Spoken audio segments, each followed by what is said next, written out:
समाधिपाद अथ योगानुशासनम से शुरू होता है। जो सबसे पहले बताया गया है कि योग के लिए अनुशासन आवश्यक है। फिर योगश्चित्त वृत्ति निरोध अर्थात चित्त वृत्तियों का निरोध ही योग है। इसमें 3 तत्व हैं, दृष्टा, दृश्य और दर्शन। ये दृष्टा आत्मस्वरूप पुरुष है, दृश्य प्रकृति है और इन दोनों का संयोग ही दर्शन है।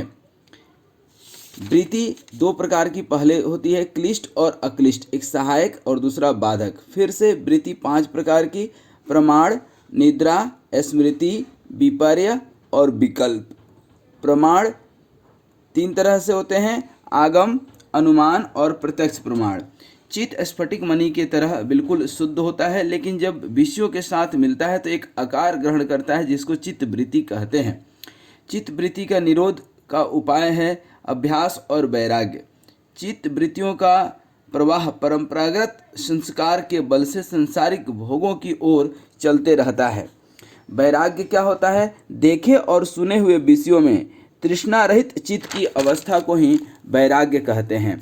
यह 2 तरह का होता है, अपर वैराग्य अर्थात इच्छा का सर्वथा अभाव, वासना रहित चित्त, देखे और समझे और सुने हुए चीज़ों के प्रति कोई भी कामना न रहना अपर वैराग्य है। और प्राकृतिक गुणों में तृष्णा का सर्वथा अभाव पर वैराग्य कहलाता है। इसी तरह से 4 तरह से संप्रज्ञात योग या संप्रज्ञात समाधि कहते हैं, वितर्क, विचार, आनंद और अस्मिता। फिर ध्येय पदार्थ के ऊपर ध्यान और धारणा से संप्रज्ञात समाधि बनता है, जहाँ पर ग्रहण, ग्रहिता और ग्राह्य 3 स्थिति बनती है। ग्रहण अर्थात इंद्रियां और अंतःकरण, ग्रहिता अर्थात बुद्धि के साथ एक रूप पुरुष, बुद्धि जड़ अर्थात प्रकृति है, और ग्राह्य अर्थात इंद्रियों के स्थूल व सूक्ष्म विषय। निरोध रूप योग श्रद्धा, वीर्य, स्मृति, समाधि और प्रज्ञापूर्वक क्रम से सिद्ध होता है। श्रद्धा और वीर्य से स्मरण शक्ति बढ़ती है। श्रद्धावान लभते ज्ञानम, कृष्ण भगवान भी गीता में कहते हैं कि जो श्रद्धावान होता है और जिसका इंद्रियों पर संयम होता है वही ज्ञान के काबिल होता है। फिर आता है ईश्वर प्राणिधान अर्थात परमपिता परमात्मा के चरणों में पूर्ण शरणागति, पूर्ण समर्पण को ही ईश्वर प्रणिधान कहा जाता है। इससे भी निर्विज समाधि शीघ्र सिद्ध हो जाती है। फिर ईश्वर कौन है? जो क्लेश, कर्म, विपाक तथा कर्म आशय से मुक्त है, उसे ही ईश्वर कहा गया है। ईश्वर सर्वशक्तिमान और सर्वज्ञाता, ज्ञानवान, इसीलिए उसको निरतिशय कहा गया है। ईश्वर का वाचक नाम ओम है। ओम ब्रह्मांड का प्रतीक, परमपिता परमात्मा का प्रतीक ईश्वर का नाम है। अन्य नाम जैसे श्री राधे, श्री कृष्ण, राम इत्यादि हैं। चित्त विक्षेप के विघ्न, व्याधि, सत्यान, संशय, प्रमाद, आलस्य, अविरति, भ्रांति दर्शन, अलब्ध भूमिकत्व, अनवस्थित्व, दुख, दौर्मनस्य, अंग में जयत्व, श्वास प्रश्वास, इस तरह से 9 विक्षेप हैं और 5 उप विक्षेप हैं। फिर से सुन लीजिए, व्याधि, सत्यान, संशय, प्रमाद, आलस्य, अविरति, भ्रांति दर्शन, अलब्ध भूमिकत्व, अनवस्थित्व, ये 9 विघ्न हैं और 5 जो है विक्षेप हैं, दुख, दौर्मनस्य, अंग में जयत्व, श्वास और प्रश्वास। इसी तरह से चित्त शुद्धि के उपाय बताए गए हैं। पहला है मित्रता, दया, प्रसन्नता और उपेक्षा के भाव। प्राणवायु को बारंबार अंतः और बाह्य कुंभक के लिए अभ्यास करना। नाड़ियों का मल नष्ट होता है प्राणायाम से। दिव्य विषयों का चिंतन, स्वप्न व निद्रा से ज्ञान का आलंबन करना और अपने इष्ट का ध्यान करने से चित्त शुद्ध हो जाता है। चित्त का निर्मल होना ही संप्रज्ञात समाधि है। सवितर्क समाधि अर्थात शब्द अर्थ ज्ञान से मिला हुआ स्थूल और सूक्ष्म भाव इसमें जब आता है तो स्थूल भाव आएगा तो सवितर्क हो जाएगा और सूक्ष्म भाव आएगा तो विचारानुगत कहलाता है। निवितर्क अर्थात स्मृति के लुप्त हो जाने पर अपने रूप से शून्य केवल ध्येय पदार्थ का होना ही निर्वितर्क समाधि कहलाता है। पृथ्वी का सूक्ष्म विषय गंध तन्मात्रा, जल का रस तन्मात्रा, तेज का रूप, वायु का स्पर्श, आकाश का शब्द, इन सब के साथ मन सहित इंद्रियों का सूक्ष्म विषय अहंकार तथा अहंकार का महत तत्व और इसका भी सूक्ष्म रूप विषय यानी कारण ही प्रकृति है।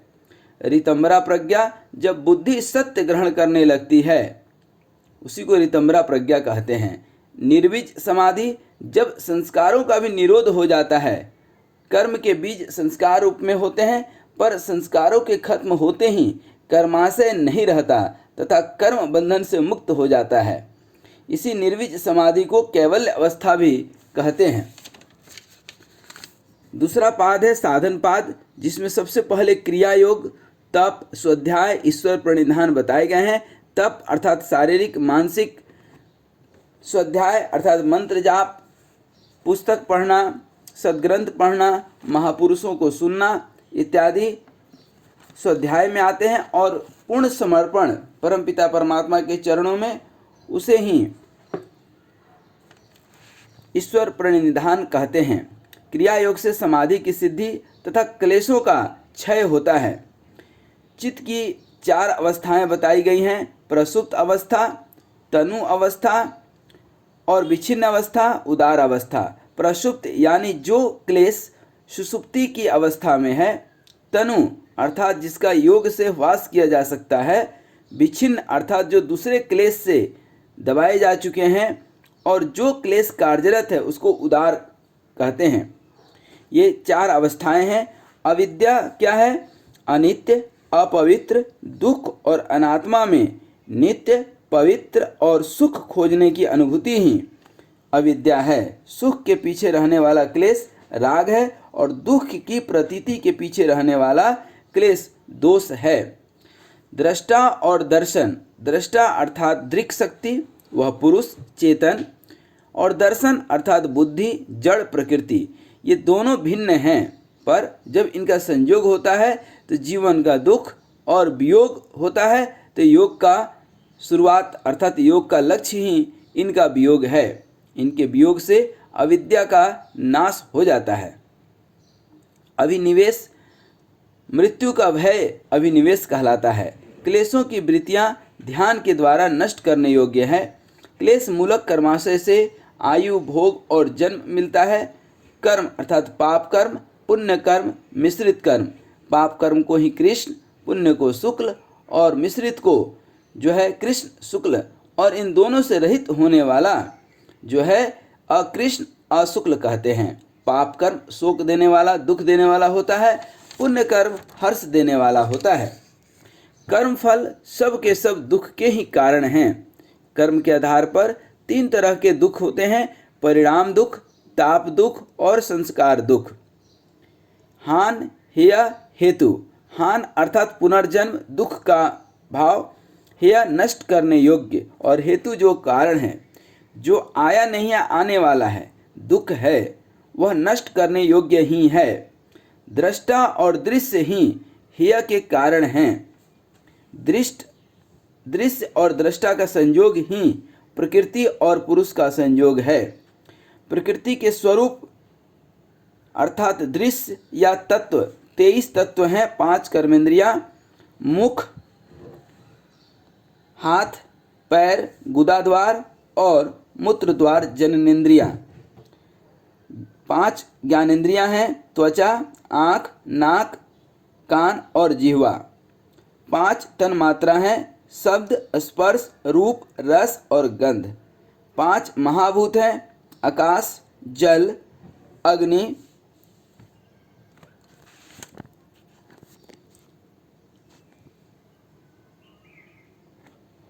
पंच महाभूत पृथ्वी, जल, अग्नि, आकाश और वायु, और 3 अर्थात मन, बुद्धि और अहंकार। इस तरह से ये कुल 23 तत्व हैं प्रकृति के। चेतन रूप अर्थात दृष्टा सर्वथा शुद्ध है, फिर भी बुद्धि वृत्ति के अनुरूप देखने वाला है, इसीलिए ये अशुद्ध हो जाता है और सारे क्लेश कष्ट उठाता है। प्रकृति के तत्वों की भेद की यदि बात करें तो विशेष, अविशेष, लिंग मात्र और अलिंग, ये 4 भेद है प्रकृति के तत्वों की। प्रकृति अर्थात स्वामी शक्ति और पुरुष, प्रकृति स्वशक्ति, पुरुष स्वामी शक्ति, और इन दोनों के स्वरूप के प्राप्ति का कारण संयोग है। संयोग का कारण अविद्या है। अविद्या के अभाव से संयोग का अभाव अर्थात पुनर्जन्म का अभाव ही कैवल्य है। हान के उपाय से विवेक ज्ञान की प्राप्ति होती है और यह 7 प्रकार का विवेक ज्ञान है। हेय शून्य, ज्ञेय शून्य, प्राप्य प्राप्त, चिकीर्षा शून्य, चित्त की कृतार्थता, गुण लीनता और आत्म स्थिति। इस तरह से ये 7 प्रकार के विवेक ज्ञान हैं। इसके अलावा अष्टांग योग अब शुरू होता है, जिसमें यम, नियम, प्राणायाम, प्रत्याहार, धारणा, ध्यान और समाधि। यम में 5 तत्व हैं, अहिंसा, अस्तेय, अपरिग्रह, सत्य और ब्रह्मचर्य। नियम के भी 5 तत्व हैं, शौच, संतोष, स्वाध्याय, तप, ईश्वर, प्रणिधान। अहिंसा की दृढ़ स्थिति से आसपास के सभी प्राणी हिंसा त्याग देते हैं। सत्य में दृढ़ स्थिति से क्रियाफल का आश्रय का भाव होता है। संतोष से परम सुख मिलता है। आसन से प्राणायाम और प्राणायाम के अभ्यास से अज्ञान का पर्दा हट जाता है। फिर शुरू होता है विभूतिपाद। धारणा, ध्यान और समाधि को अंतरंग साधन कहा गया है। धारणा अर्थात किसी एक जगह चित्त का ठहराना। ध्यान, जहाँ चित्त लगाया जाए वह वृत्ति का एक तार चलना ध्यान है। समाधि, ध्येय मात्र की प्रतीति ही समाधि है। ध्यान, धारणा और समाधि तीनों को एक साथ संयम कहा जाता है। धारणा, ध्यान, समाधि अंतरंग साधन है अष्टांग योग के लिए, पर निर्विष समाधि के लिए यह भी बहिरंग साधन है और इसका परिणाम है धर्म परिणाम, अवस्था परिणाम और लक्षण परिणाम।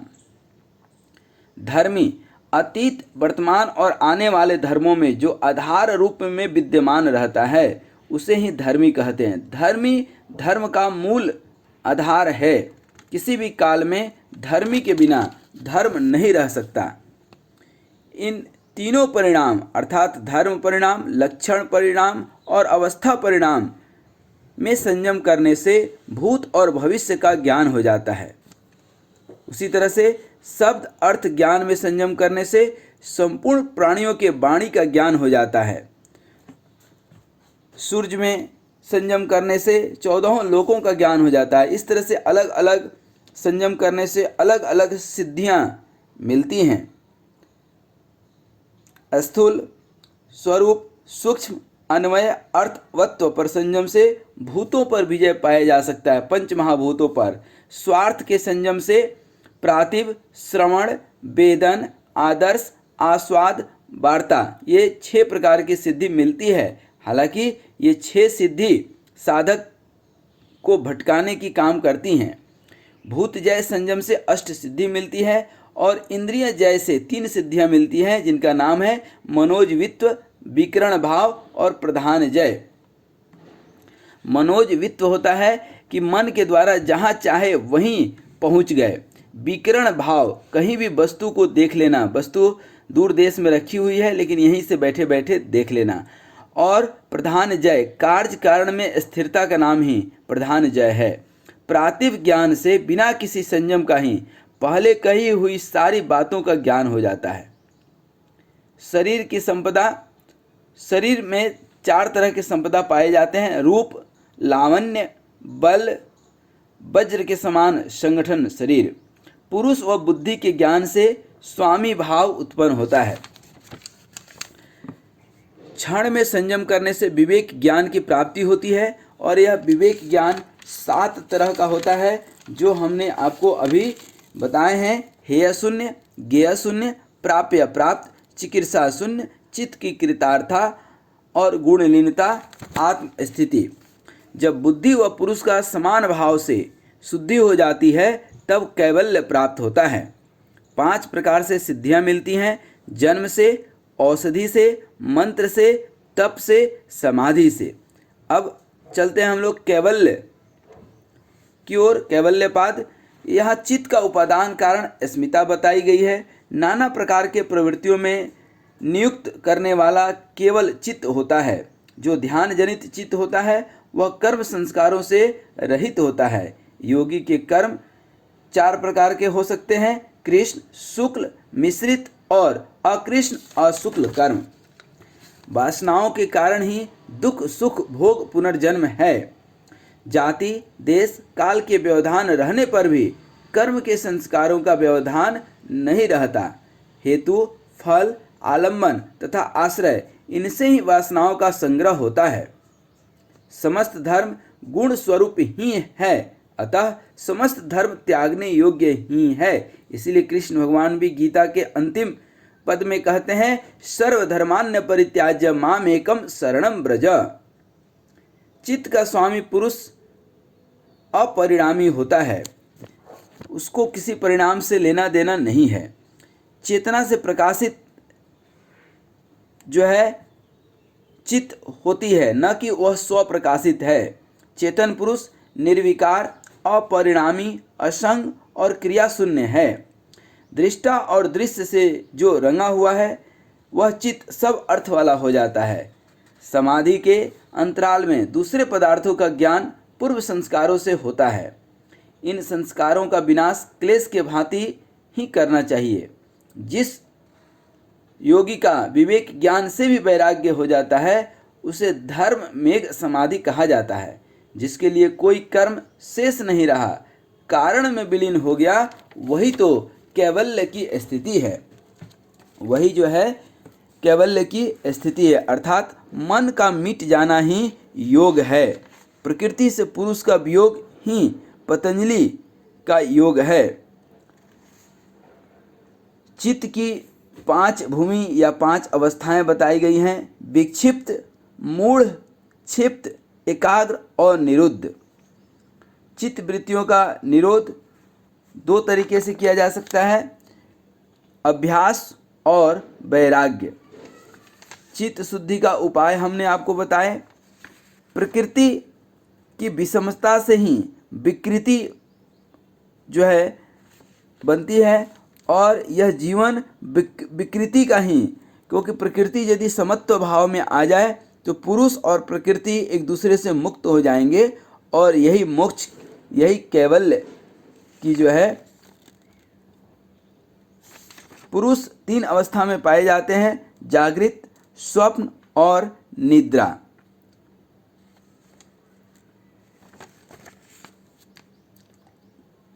मनुष्य योनि में ही सत्संग संभव है।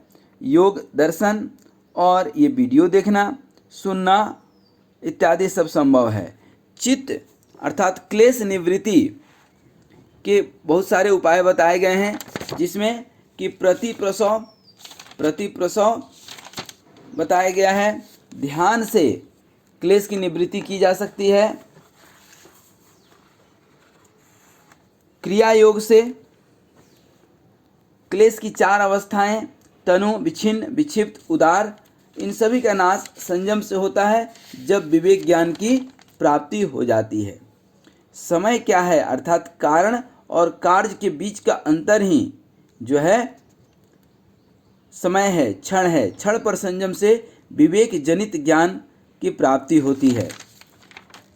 योगी के कर्म की महिमा अर्थात निष्काम भाव से कर्मफल तथा आसक्ति से रहित होकर कर्म करना, जो बंधन उत्पन्न नहीं करते हैं। कर्म योग एक क्रिया मार्ग है। कर्म योग के सिद्धांत हैं कुछ: कर्म के पीछे का भाव का शुद्ध होना, कर्म करो फल की चिंता न करो, कर्म बंधन मुक्त होकर करो, अपना ध्यान रखो, अपने तरफ से बेहतर करें, अच्छा या बुरा जो भी परिणाम हो उसे स्वीकार करें, कोई भी कर्म छोटा या बड़ा समझकर नहीं करें और हमेशा ही सत्कर्म करें। स्वयं में अभ्यास, स्वयं में स्थित होने के लिए जो करते हैं वही अभ्यास है, अर्थात दृष्टा के स्वरूप में होना। ज्ञान से मन मुक्त, निपुणता के लिए निरंतरता आवश्यक है, क्योंकि कोई भी चीज़ एक दिन में नहीं सीखी जाती। जैसे किसी को बांसुरी सीखना है, तैरना सीखना एक दिन में नहीं होता है। दीर्घ काले सत्कार सेविता, उत्साह के साथ दीर्घ काल तक प्रयत्न करना चाहिए, तभी जो है लक्ष्य की प्राप्ति होती है। विपाक होता है किसी कर्म के फल को सुख या दुख जो भी है उसके भाव से ऊपर उठ जाना। जो क्षणों का प्रतियोगी है, जिसका स्वरूप परिणाम के अंत में आता है, उसे ही जो है क्रम कहा जाता है। चित्त की 5 भूमि, योग की चित्त की भूमि क्षिप्त, मूढ़, विक्षिप्त, एकाग्र और जो है निरुद्ध। कहा गया है योग वशिष्ठ संहिता में कि भोगों के तृप्ति से, भोगों की जो है भोग से तृप्ति नहीं होती तथा वह तृष्णा तथा वासना के रूप में दबी रह जाती है। यही वासना पुनर्जन्म, भोग, आयु जो है देने वाला होता है। इसके साथ ही पतंजलि के जो है जन्म से जुड़ी कुछ कृतत्व, महर्षि पतंजलि मन के चित्त वृत्तियों को योग से, वाणी को व्याकरण से और शरीर के रोग और अशुद्धियों को आयुर्वेद से दूर करने के तरीकों का प्रतिपादन करने वाले महान ऋषि महर्षि पतंजलि को मेरा नमस्कार है। कहा जाता है गोनिका नाम की एक प्रसिद्ध महिला जो योग में पारंगत थी और वह नदी किनारे योग कर रही थी, उसी समय एक सांप आ गया उनके हाथ में और देखते देखते वह एक पुरुष का स्वरूप धारण कर लिया, जिसका नाम बाद में चल करके पतंजलि रखा गया। और भी कई सारे दंत कथाएँ हैं। कहा जाता है कि अनसुईया और ऋषि अत्रि के पुत्र हैं। एक दूसरी कथा में कही जाती है कि भगवान विष्णु के शेष नाग के जो है अवतार जो है पतंजलि ही हैं। पतंजलि महान ऋषि के साथ साथ योग दर्शन अर्थात योग जो पहले बिखरा हुआ था उसको एक जगह करने का काम उन्होंने किया है। और योग दर्शन में 4 पाद है, समाधि पाद, साधन पाद, विभूति पाद और कैवल्य पाद। क्रमशः इसमें 51, 55, 55 और 34 श्लोक हैं। कुल 195 श्लोक इसमें हैं। इस तरह से ये योग दर्शन का संक्षिप्त परिचय है। वायु की बात करें तो 5 तरह के वायु होते हैं, प्राण वायु, अपान, समान, व्यान, उदान। ये प्राण वायु मुख, नासिका, हृदय के क्षेत्र में पाए जाते हैं। अपान वायु नीचे की ओर गमन करने वाला गुदाद्वार, मूत्र, गर्भाशय इत्यादि। समान वायु हृदय से नाभि तक और व्यान समस्त शरीर में। और उदान ऊपर की ओर अर्थात ब्रह्मरंध्र। 5 महाभूत पृथ्वी, जल, अग्नि, वायु और आकाश। और 5 अवस्था, स्थूल अवस्था, स्वरूप अवस्था, सूक्ष्म अवस्था, अन्वय अवस्था और अर्थ तत्व अवस्था। ये जो है 5 अवस्था है। 8 सिद्धियां अर्थात लघिमा, अणिमा, महिमा, गरिमा, प्राप्ति, प्राकाम्य, वसित्व, ईशित्व। और इंद्रियों की भी यही 5 अवस्था है, ग्रहण, स्वरूप, अस्मिता, अन्वय, अर्थत्व। इनमें संयम से मन सहित समस्त इंद्रियों पर विजय पाया जा सकता है। और उसके बाद मनोजवित्व, विकरण और प्रधान जय, ये 3 सिद्धियां प्राप्त होती हैं।